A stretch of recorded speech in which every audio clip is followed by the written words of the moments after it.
আলহামদুলিল্লাহ নাহমাদুহু ওয়া সাল্লি আলা রাসূলিল কারীম। আমরা সেই প্রথম থেকে আজ পর্যন্ত যারা অ্যাসাল্ট হয়েছে, যারা ক্ষতিগ্রস্ত হয়েছে, যারা নিহত হয়েছে, আহত হয়েছে, আমরা তাদেরকে বিভিন্ন হসপিটালে আগের থেকে ঘুরে ঘুরে দেখতেছিলাম, তাদের বাসায় গিয়েছিলাম। তারই অংশবিশেষ আজকে আমরা পঙ্গুতে এসেছি।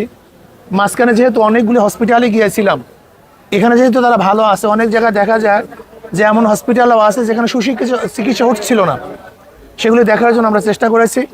আমি সরকারকে বলবো, অন্তর্বর্তীকালী সরকারকে বলবো, সর্বোচ্চ গুরুত্ব দেওয়া দরকার রুগীদের ব্যাপারে, যারা আহত হয়েছে এবং বিভিন্ন ধরনের অসুস্থ হয়েছে, গুলিবিদ্ধ হয়েছে, যাদের চক্ষু নষ্ট হয়ে গেছে।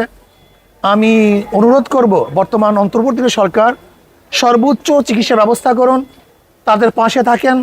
যদি বাংলাদেশে চিকিৎসা না থাকে, এরকম কিছু দেখলাম যাদের অবস্থা খুবই খারাপ, যেমন আল কারিমে একজন হসপিটাল আমি দেখলাম হসপিটালে আছে যাদের ঘাড়ের মেরুদণ্ড ভেঙে গেছে, যেটা আমাদের দেশে বাংলাদেশে চিকিৎসা হবে বলে আমার মনে হয় না। সেহেতু আমি মনে করবো খুঁজে খুঁজে বাংলাদেশে যদি চিকিৎসা না হয় তাহলে সর্বোচ্চ গুরুত্ব দিয়ে বিদেশে তাদেরকে চিকিৎসার ব্যবস্থা করা হোক, এটা আমি সরকার অনুরোধ করব। যদি এটা ব্যর্থ হন তাহলে মনে করব আপনি প্রথমেই ব্যর্থতার দায়বদ্ধ আপনাকেই গ্রহণ করতে হবে, এটা আমার অনুরোধ থাকবে। আর যারা নিহত আছে তাদের পরিবার পরিজনকে সরকারকে এস্টাবলিশ করতে হবে, তাদেরকে দেখতে হবে। আর আমি সর্বমহলে ভাইদেরকে বলবো, আসুন আমরা সবাই সম্মিলিতভাবে যারা এই যুদ্ধে, আমি বলি এটা যুদ্ধ, এই যুদ্ধে যারা আহত হয়েছে, নিহত হয়েছে, আমরা তাদের পাশে, তাদের পরিবারের পাশে দাঁড়াবো ইনশাআল্লাহ। এই অন্তর্বর্তী সরকার এবং নতুন কিছু উপদেষ্টা নিযুক্ত হয়েছে গতকালকে, পুরো অন্তর্বর্তী সরকারটা আপনার কাছে কেমন দেখছেন এখন পর্যন্ত? দেখেন, এদের কাজকর্ম এখন পর্যন্ত আমরা দেখি নাই, আগেই মন্তব্য করা খুবই কঠিন। তবে আমি আশা করব যেন তারা ভালো, জনগণ যে বৈষম্য বিরোধী আন্দোলন করেছেন সেই জনগণের আশা আকাঙ্ক্ষা যেন তারা পূরণ করেন, এই দিকে তাদেরকে লক্ষ্য করার জন্য আমি অনুরোধ করব। আমরা একটা জিনিস দেখতে পেলাম যে অন্তর্বর্তীকালীন সরকার খুব অল্প দিন গঠন হয়েছে, এর মধ্যে কি মন্ত্রণালয় চেঞ্জ করা হয়েছে? স্বরাষ্ট্র মন্ত্রণালয়ের দায়িত্ব পেয়েছেন সাখাওয়াত হোসেন, তিনি তাকে চেঞ্জ করা হয়েছে, চেঞ্জ করে তাকে পাক মন্ত্রণালয় দেওয়া হয়েছে। এটা আসলে কিভাবে? আমি বলবো এরকম ঘন ঘন চেঞ্জ যেন করতে না হয়, আগের থেকে সতর্ক হয়ে তারপরে দায়িত্ব প্রদান করা উচিত। যদি বারবার চেঞ্জ করা হয় তাহলে মানুষ কিন্তু অন্তর্বর্তী সরকারের উপরে আস্থা হারিয়ে ফেলবে। এটা তাদেরকে উপদেষ্টা দেওয়া হয়েছে, এই বিষয়টা আপনারা কিভাবে দেখছেন? এখন আমি মন্তব্য করতে চাই না। আচ্ছা, আমি বলবো শুধু এতটুকু যে অনেক সময় পিছন থেকে, ব্যাক থেকে কাজ করা অনেক সহজ হয়।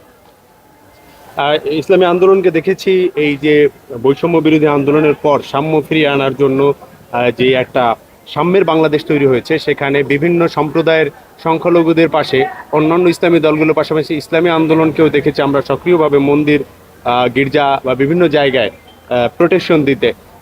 সামনের দিনগুলোতে সাম্প্রদায়িক বাংলাদেশ গড়ার ক্ষেত্রে ইসলামী আন্দোলনের ভূমিকা কি থাকবে? দেখেন, ইসলামী আন্দোলন না, ইসলাম তো সাম্যতা চায়, ইসলাম সবার অধিকার চায়।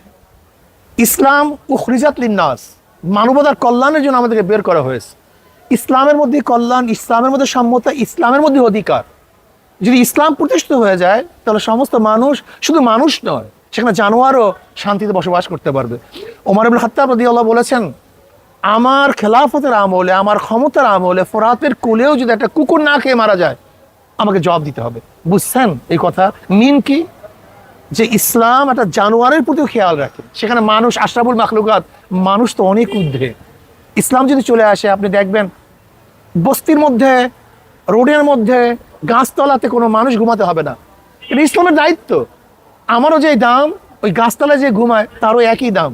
আমিও যে মানুষ, রাস্তার পাশে যারা ধুকে ধুকে মরছে তারা একই মানুষ।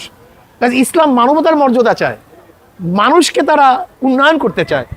কাজে ইসলাম যদি চলে আসে তাহলে মুসলমান, হিন্দু, বৌদ্ধ, খ্রিস্টান, গরিব, ধনী, শিক্ষিত, মূর্খ, পুরুষ, মহিলা, যার যে অধিকার, সমস্ত অধিকার বাস্তবায়ন হবে, এটা আমার বিশ্বাস। সাম্যতার কথা বলা হচ্ছে, 15 আগস্ট দেখেছি আমরা ধানমন্ডি 32-এ কাউকে শোক পালন করতে দেওয়া হয়নি, শিক্ষার্থীরা মানুষের ফোন চেক করছে এবং বেশ কয়েকজনকে আহত করেছেন, গণমাধ্যমকেও ছবি তুলতে দেয়নি। এই বিষয়টি আপনি কিভাবে দেখেন? দেখেন, এটা হলো একটা প্রেক্ষাপট কিন্তু স্থায়ী কোনো সমাধান না। এটা স্থায়িত্ব বলতে কিছু নেই। এখানে একটা কিন্তু প্রতি বিপ্লবের কথা এসেছিল, যারা বিপ্লবী তারা কিন্তু প্রতি বিপ্লব হতে দিতে চায় না, তাহলে তো দেশ আরো সংঘাতের দিকে চলে যাবে। কিন্তু সাময়িক বিষয় কিন্তু স্থায়ী কোনো সমাধান না। শোক পালন করতে গিয়ে আবার বিপ্লব হওয়ার সুযোগ ছিল।